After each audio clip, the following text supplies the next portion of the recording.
everybody, it's Hemstad here, and I'm back after much time out here with Eliel today. Wave to the camera, Eliel. Maybe, I don't know, what's the edge of the frame? Yeah, I don't know. Eliel's here. You'll see me there?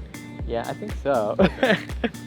Today we're going to talk about one of my personal pet peeves. Basically, I've seen a lot of people saying that focal length affects perspective or compression of space, as people like to call it, and that space looks more stretched out or compressed based on the millimeter of your lens. And while this seems true, it's actually not the millimeter of the lens that is causing this. So even I was taught the same thing when I was starting out. So first I want to go over why people are taught that. People are taught that your lens focal length compresses space because it's a very easy, simple way to explain lens choice, how your lenses are going to look on your camera based on like typically a 35 millimeter size film or sensor. And for most purposes, this model works because when you frame your subject the same at different focal lengths, the compression of space changes.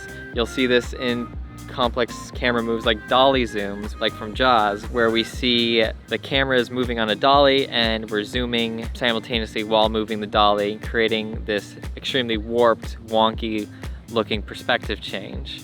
But this model, while practical, is actually very misleading because it misattributes the cause of the perspective shift to focal length. Focal length does not compress space. You can't compress space. Well, you can if you're a supermassive object or gravitational waves, but certainly not tiny pieces of glass inside of a lens. One of the things that makes this abundantly obvious is when you zoom. Zooming doesn't actually change your perspective. The only thing that's changing is your angle of view and some depth of field. In fact, cropping can achieve the same effect as zooming given enough resolution, sans some depth of field. So then the question is, what is causing the perspective shift in a dolly zoom? And that is the distance of the camera from the subject. Because you remember in a dolly zoom, you're dollying the camera away or towards your subject to create the warping effect. And that is what's actually changing the perspective, is the movement of the camera. So people have it backwards. They think that zooming is what's changing the perspective and the movement is keeping the subject the same size, when in fact the opposite is true. Distance is what's changing the perspective and the zoom is the thing that's keeping the subject the same size. So you want to keep the box around the person. Yes, you want to keep their head in relation to the box. So you want to keep their head around the same size in relation to the framing. Wait, you're moving the distance. You could actually do a dolly zoom by simply moving away from the camera and cropping it, actually. You're moving the distance. Which will actually do the warping for you. You're moving the distance so you could walk the focus. You're moving to change the perspective and zooming to keep the frame the same size in relation to your subject's head or what have you. The reason for this stretched outness is because the relative distance between pixels on your sensor or grains on your film is going to be actually different. Like the closer you are to the lens, the distance between your ear and your nose on the sensor itself is longer, versus when you're way back there, the distance between those two objects is relatively smaller. The simplest way to think about it, like graphically, is imagine drawing a triangle point going to the sensor where like your two ears are like the angle of the triangle going in, versus when you're really close, that angle is like this, like on my ears. So the angle coming in is like really dramatic, but if I'm back here, the angle pointing towards my camera is like much more narrow. So that's actually why you get the perspective shift and the stretching effect, because you're putting a 3D image on a 2D plane. So your relative distance between your ears, or the angle between the two ears, is different. Does that make sense? That just like clicked. That clicked? Okay, yeah, got it. Hopefully my graphic will help that click for everyone. So you can do a dolly zoom, in fact, without zooming. You can just scale your image in post to keep your subject the same size given enough resolution. And you could even do a dolly zoom without a lens, which I'm going to show you right now. This is a dolly zoom with a pinhole camera with no lens, for those ultra skeptics who are like, oh, it's a lens distortion, blah, blah, blah, blah, blah. No, it is in fact, you do not need a lens to do a dolly zoom. People might say this is all fine and good, but for all practical purposes, changing your focal length allows you to change the distance to your subject.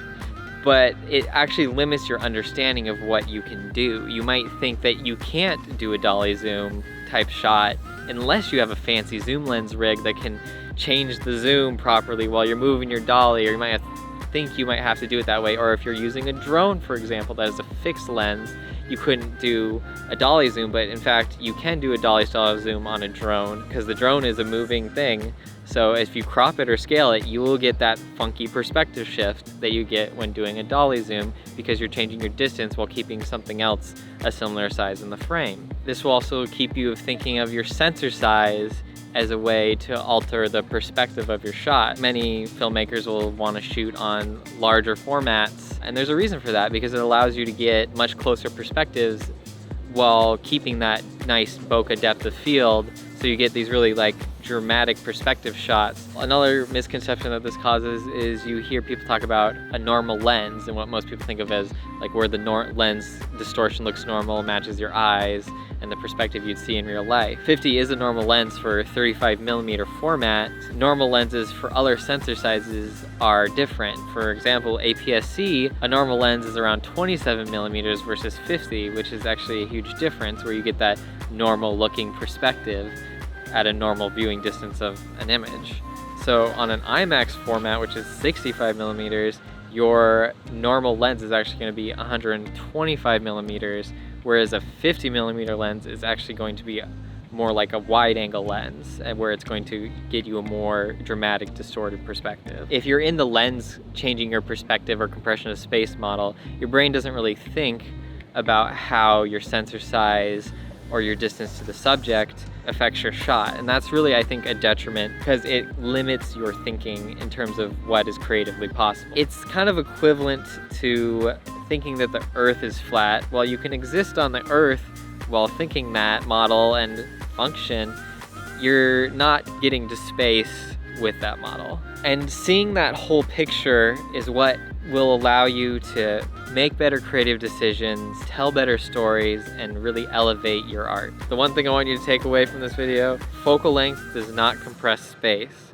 Distance is what changes the perspective of your shot, which gives the illusion of compression of space. That's all I have for today. Thanks for coming out, Eliel. Do what I can. Oh, don't you have a new channel or something? I do have a new channel for video game stuff, old technology, retro gaming. Check it out. He likes retro gaming, if you can't tell. I just make little videos for fun. Be sure to like and subscribe, ring the bell, it helps me out, and I will see you guys next time. Bye. See you later.